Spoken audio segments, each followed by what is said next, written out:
ఆంధ్రప్రదేశ్ ప్రభుత్వం ప్రతిష్టాత్మకంగా చేపట్టిన యోగాంధ్ర 2025 కార్యక్రమం సరికొత్త ప్రపంచ రికార్డు నెలకొల్పింది. 3 లక్షలకు పైగా ప్రజలు పాల్గొన్న యోగాంధ్ర కార్యక్రమం గిన్నిస్ బుక్ ఆఫ్ వరల్డ్ రికార్డులో చోటు దక్కించుకుంది. ఇదే అంశంలో గతంలో సూరత్ యోగా రికార్డును విశాఖ యోగాంధ్ర బద్దలు కొట్టింది. గతంలో సూరత్లో నిర్వహించిన యోగా కార్యక్రమంలో 1,47,000 మంది పాల్గొనగా 11న అంతర్జాతీయ యోగా దినోత్సవం వేదికైన విశాఖలో నిర్వహించారు. అయితే బీచ్ పొడవునా కూడా 29 కిలోమీటర్ల మేర 326 కంపార్ట్మెంట్లలో 3.26 లక్షల మంది ఈ కార్యక్రమంలో పాల్గొన్నారు. ప్రధాని నరేంద్ర మోదీ సమక్షంలో యోగాంధ్ర ఈ గిన్నిస్ రికార్డును సొంతం చేసుకుంది.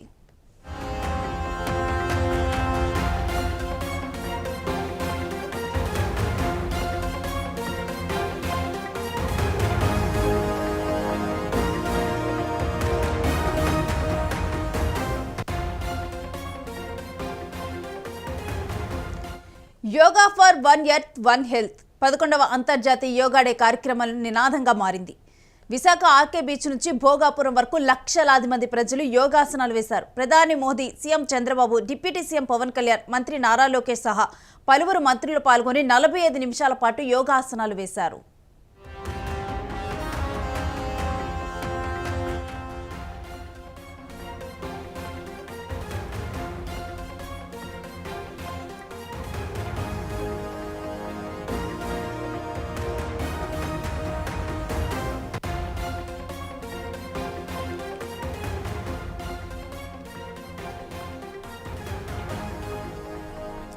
రాష్ట్రంలో యోగాంధ్ర సక్సెస్ వెనుక మంత్రి నారా లోకేష్ ఉన్నారని ప్రధాని నరేంద్ర మోదీ కొనియాడారు.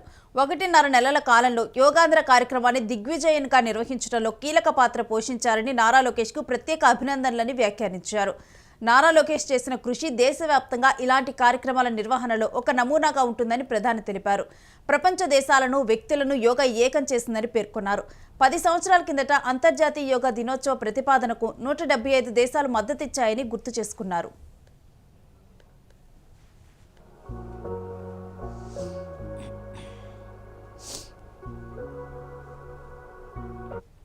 आज 11वीं बार पूरा विश्व 21 जून को एक साथ योग कर रहा है। योग का सीधा साधा अर्थ होता है जुड़ना, और ये देखना सुखद है कि कैसे योग ने पूरे विश्व को जोड़ा है। मैं बीते एक दशक में योग की यात्रा को जब देखता हूं तो बहुत कुछ याद आता है। वो दिन जब संयुक्त राष्ट्र में भारत ने प्रस्ताव रखा कि 21 जून को अंतर्राष्ट्रीय योग दिवस के रूप में मान्यता मिले, और तब कम से कम समय में दुनिया के 175 देश हमारे इस प्रस्ताव के साथ खड़े हुए। आज की दुनिया में ऐसी एकजुटता, ऐसा समर्थन सामान्य घटना नहीं है। ये सिर्फ एक प्रस्ताव का समर्थन भर नहीं था, ये मानवता के भले के लिए दुनिया का सामूहिक प्रयास था। आज 11 साल बाद हम देख रहे हैं कि योग दुनिया भर में करोड़ों लोगों की जीवन शैली का हिस्सा बन चुका है। मुझे गर्व होता है जब मैं देखता हूं कि हमारे दिव्यांग साथी ब्रेल में योग शास्त्र पढ़ते हैं। वैज्ञानिक अंतरिक्ष में योग करते हैं। गांव-गांव में युवा साथी योग ओलंपियाड में भाग लेते हैं। यहां सामने देखिए, ये नेवी के सभी जहाजों में भी अभी बहुत शानदार योगा कार्यक्रम चल। ప్రపంచ యోగా దినోత్సవం భారతావానికి దక్కిన గొప్ప వరంగా అభివర్ణించారు AP deputy CM Pawan Kalyan. ప్రధాని మోడీ సమక్షంలో చంద్రబాబు కృషితో ప్రపంచ రికార్డు సాధించబోతున్నట్లు ప్రకటించారు. యోగా విశిష్టతను ఋగ్వేదం చెబితే ప్రధాని మోదీ దాన్ని విశ్వవ్యాప్తం చేశారని కొనియాడారు. భారతీయ సనాతన ధర్మం విశిష్టతను యోగా ద్వారా ప్రపంచానికి తెలిపిన ఘనత మోడీదేనని తేల్చి చెప్పారు. యోగా సాధకులు ఎంతటి దృఢ చిత్రంతో ఉంటారనే దానికి, ఒత్తిడిని జయించి సంకల్ప సాధకులుగా ఎలా నిలబడతారు అనే దానికి మోడీ నిలువెత్తు ఉదాహరణ అని చెప్పుకొచ్చారు. వన్ ఎర్త్ వన్ హెల్త్ నినాదాన్ని ప్రజల్లోకి ఇంకా బలంగా వెళ్లాలని ఆకాంక్షించారు. వన్ ఎర్త్ వన్ హెల్త్ అనే థీమ్ని ప్రతి ఒక్కరూ ముందుకు తీసుకువెళ్లాలని పిలుపునిచ్చారు. ఉదయ బ్రహ్మస్వరూపం మధ్యాహ్నేతు మహేశ్వరః సాయంకాలేతు స్వయం విష్ణుః త్రయామూర్తి దివాకర.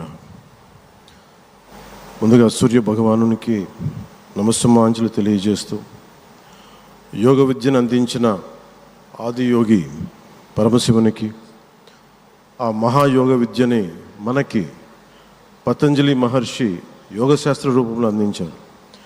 వారిరువురి పాదపద్మములకు నమస్కారాలు. మన యోగ విశిష్టతను, గొప్పదనాన్ని ఋగ్వేదంలో ఉన్న మహానుభావులు తెలియజేస్తే దానిని ప్రపంచవ్యాపితం చేసిన దార్శనికులు మాత్రం గౌరవ ప్రధానమంత్రి శ్రీ నరేంద్ర మోదీ గారు. భారతీయ సనాతన ధర్మం తాలూకు విశిష్టతను యోగా ద్వారా విశ్వవ్యాపితం చేసిన ఘనత ఆయన సొంతం. యోగా సాధకులు ఎంతటి దృఢచిత్తాన్ని కలిగి ఉంటారు, ఒత్తిడి జయించి సంకల్ప సాధకులుగా ఎలా నిలబడతారన్న దానికి కూడా మన గౌరవ ప్రధాని శ్రీ మోదీజీ గారు నిలువెత్తు ఉదాహరణ. ప్రపంచ యోగా దినోత్సవం యావత్ భారతవానికి, భారతీయులకి దక్కిన గౌరవం. సరిగ్గా ఒక 2014లో అప్పుడే ఐక్యరాజ్య సమితిలో గౌరవ ప్రధానమంత్రి మోదీ గారు ప్రవేశపెట్టినప్పుడు దాదాపు 177 దేశాలు ఈ రెజల్యూషన్కి మద్దతు పలికినాయి. ఇంతమంది మద్దతుని కూడగట్టగలిగి ఈ రోజున మనకి 2015 నుంచి యోగా దినోత్సవం ప్రారంభమైంది. ఈ రోజున గౌరవ ప్రధానమంత్రి మోదీజీ గారి పిలుపు మేరకు మనం మొదట విశాఖ 11వ యోగా దినోత్సవ సంబరాలకు వేదిక అయింది. శ్రీ మోదీజీ గారి సమక్షంలో గౌరవ ముఖ్యమంత్రి వర్యులు శ్రీ చంద్రబాబు నాయుడు గారి కృషితో ప్రపంచ రికార్డుకు వేదికగా నిలిచింది. విశ్వనరులు మోదీజీ గారి పిలుపు మేరకు యోగా ఒక వన్ ఎర్త్ వన్ హెల్త్, ఈ ఆరోగ్యం థీమ్ని ఈ వేదిక నుంచి ప్రతి ఒక్కరూ ముందుకు తీసుకెళ్లాలని మనస్ఫూర్తిగా కోరుకుంటూ, ఇక్కడ ఆసీనులైన మీ అందరికీ ఇక్కడికి వచ్చేసిన ప్రతి ఒక్కరికి కూడా పేరు పేరున నా హృదయపూర్వక వందనాలు, నమస్కారాలు. అలాగే గౌరవనీయులైన గవర్నర్ గారి శ్రీ అబ్దుల్ నజీర్ జీ గారికి, గౌరవ ముఖ్యమంత్రి శ్రీ నారా చంద్రబాబు నాయుడు గారికి, civil aviation minister Kinjarapu Rammohan Naidu గారికి, అలాగే మనకి Ayush minister of state independent charge Shri Prataprao Jadhav గారికి, అలాగే వేదిక పైన ఉన్న ప్రతి ఒక్కరికి, గౌరవ కేంద్ర మంత్రివర్యులకి, రాష్ట్ర మంత్రివర్యులకి, ప్రతి ఒక్కరికి పేరు పేరున ధన్యవాదాలు తెలియజేసుకుంటూ సెలవు తీసుకుంటూ. విశాఖపట్నంలో యోగా డే 2025 సందర్భంగా నిర్వహిస్తున్న యోగా వేడుకల్లో ఆంధ్రప్రదేశ్ ముఖ్యమంత్రి నారా చంద్రబాబు ఆసక్తికర వ్యాఖ్యలు చేశారు. అంతర్జాతీయ క్రీడల్లో యోగాను భాగం చేయాలనే యోగాంధ్ర వేదికగానే ప్రధానిని కోరారు చంద్రబాబు. ఇప్పటికే విద్యాశాఖ ఆధ్వర్యంలో గిరిజన విద్యార్థులు సూర్య నమస్కారాలతో రికార్డు సృష్టించారని తెలిపారు. ఈ సెప్టెంబర్ నుంచి యోగా లీగ్ ప్రారంభమవుతుందని సీఎం చంద్రబాబు ప్రకటించారు. యోగాను విద్యార్థులు, యువత జీవితంలో భాగం చేసుకునేందుకు ప్రయత్నిస్తున్నామని చంద్రబాబు చెప్పారు. రికార్డులను బ్రేక్ చేయడం నరేంద్ర మోదీకే సాధ్యం. ఈ యోగా వేడుకల ద్వారా మరో రికార్డు సాధించడం ఖాయమన్నారు. యోగా ప్రస్తుతం మాస్ మూవ్మెంట్గా మారిందన్నారు. యోగా ద్వారా డిజిటల్ వరల్డ్లో కూడా మిరాకిల్స్ చూడవచ్చన్నారు. ఈ యోగాంధ్ర ట్రెండ్ సెట్టర్గా నిలిచిందని, తెలుగు జాతి ప్రపంచానికి ఆదర్శంగా నిలవాలని కోరుకుంటున్నారని చంద్రబాబు అన్నారు. I welcome all of you to the beautiful city of Visakhapatnam for auspicious occasion of 11th International Day, Yoga Day, to create history. I am thanking our visionary Prime Minister Narendra Modi ji for making yoga popular not only in India, across the world. He started International Yoga Day through United Nations and made yoga a global wellness movement. Today, it is being celebrated in more than 175 countries across 12 lakh locations with the participation of over 10 crore people. Yoga is accepted by everyone, irrespective of nationality, region, religion, and language. Yoga results in union of body, mind, and spirit. It is beneficial for physical health, mental health, stress management, boost immunity, enhanced self-confidence, self-discovery, growth, mindfulness, inner peace, and holistic well-being.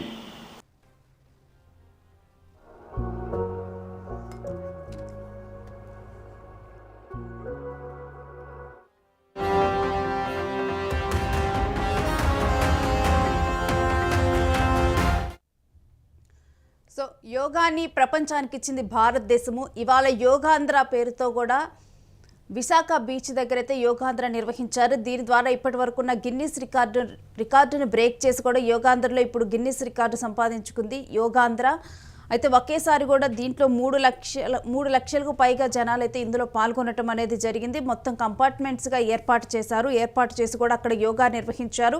అయితే దీంట్లో యువత, అదేవిధంగా citizens, senior citizens అందరూ కూడా చాలా పెద్ద ఎత్తున పాల్గొనటం, ఉత్సాహంగా పాల్గొనటం జరిగింది. ఇక దీంట్లోనే ప్రధాని మోడీ కూడా ఇప్పుడు దీంట్లోనే సంభాషించడం జరిగింది. మరోవైపు చంద్రబాబు నాయుడు, లోకేష్ వీరు కూడా మాట్లాడటం జరిగింది.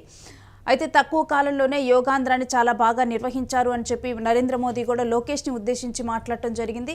అయితే ప్రజెంట్ అయితే విశాఖ ఆర్కే బీచ్ మరో కొత్త గిన్నిస్ రికార్డుకి అయితే ఇప్పుడు ప్రజెంట్ వేదిక అయింది. విశాఖ ఆర్కే బీచ్ అనేది మొత్తం మనం చూస్తూ ఉన్నాం కదా విజువల్స్లో. అందరూ కూడా యువత, అదేవిధంగా అందరూ కూడా విశాఖ వాసులు, ఔత్సాహికులు ఎవరైతే ఉన్నారో ఈ యోగా డేలో పాల్గొనైతే ప్రజెంట్ యోగాంధ్రలో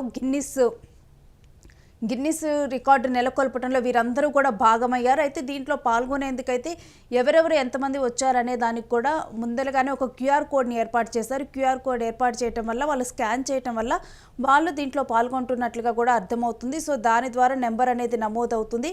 ఆ విధంగా కూడా ఇప్పటికి 3 లక్షలకు పైగా 3.25 లక్షల వరకు కూడా ఇప్పుడు ప్రజెంట్ దీంట్లో పాల్గొన్నారు. యోగాంధ్ర గిన్నిస్ రికార్డు నెలకొల్పటంలోనైతే వీరందరూ కూడా ఇప్పుడు భాగస్వాములయ్యారు. అయితే గతంలో సూరత్ యోగా కార్యక్రమాన్ని నిర్వహించి 1 లక్షకు పైగా కూడా అప్పుడు ఆ యోగా కార్యక్రమంలో పాల్గొని గిన్నిస్ రికార్డును నెలకొల్పడం జరిగింది. ఇప్పుడు ఆ రికార్డును బ్రేక్ చేసింది ఆంధ్రప్రదేశ్. రికార్డును బ్రేక్ చేసి కూడా యోగాంధ్ర పేరుతోనైతే ఇప్పుడు యోగాలో కొత్త గిన్నిస్ రికార్డును నెలకొల్పింది. అయితే ఇప్పుడు ప్రపంచవ్యాప్తంగా కూడా యోగాకి మంచి ఆదరణ లభిస్తూ ఉంది. రోజు గనక యోగాని గనక తమ జీవన శైలిలో భాగంగా చేసుకుంటే ఎన్నో రోగాలకి చెక్ పెట్టొచ్చు అని చెప్పి కూడా ఈవెన్ ప్రపంచ దేశాలన్నీ కూడా యోగాసనాల మీద ఇంట్రెస్ట్ ఎక్కువగా చూపిస్తున్నాయి. కొంతమంది విదేశీయులు కూడా యోగా నేర్చుకోవటానికి, యోగా పుట్టిన దేశమైన భూమి అయిన భారతదేశానికి వచ్చి కూడా యోగాని నేర్చుకుంటున్నారు. యోగా యొక్క ప్రాముఖ్యతను కూడా మరోవైపు అందరూ కూడా మరొకసారి తెలుసుకుంటున్నారు. ఎందుకంటే ఈవెన్ మనం చూస్తున్న యోగా ప్రమోట్ చేయడంలో ప్రధాని నరేంద్ర మోదీ కూడా ఎప్పుడు తన వంతు పాత్రను పోషిస్తారు. ఆయన రోజు కూడా మార్నింగ్ యోగాసనాలు వేయటం ద్వారా ఒక్కొక్కసారి ఆ వీడియోస్ని సోషల్ మీడియాలో కూడా ఆయన ఉంచుతారు. దాని ద్వారా కూడా ఎక్కువగా కూడా ప్రభావితం చెందుతారు. అయితే యోగా మన కాన్సన్ట్రేషన్ పెంచుతుంది. మనం అనుకున్న లక్ష్యాలను ఛేదించడానికి కూడా యోగా ఎంతగా ఉపయోగపడుతుంది, మన మైండ్ని ఎంతగా కంట్రోల్ చేసి యోగా ఎంత హెల్ప్ అవుతుంది అనేది కూడా దీని ద్వారా, ఈ కార్యక్రమం యోగాంధ్ర కార్యక్రమం ద్వారా ఇంకా ప్రపంచంలో యోగా యొక్క విలువను, అదే భారతదేశంలో యోగా యొక్క ప్రాముఖ్యతను మరొకసారి ప్రపంచ దేశాలకు చాటి చెప్పే విధంగా కూడా ఈ యోగాంధ్రాన్ని నిర్వహించారు. మరోవైపు అంతే ఇష్టంగా ఈ కార్యక్రమంలోనైతే విశాఖ వాసులు కానీ దీంట్లో ఎక్కువగా పాల్గొనటం జరిగింది. మొత్తం కూడా 3 లక్షలకు పైగానైతే ఈ కార్యక్రమంలో పాల్గొని ఇప్పుడు గిన్నిస్ రికార్డును దక్కించుకోవటం జరిగింది యోగాంధ్ర.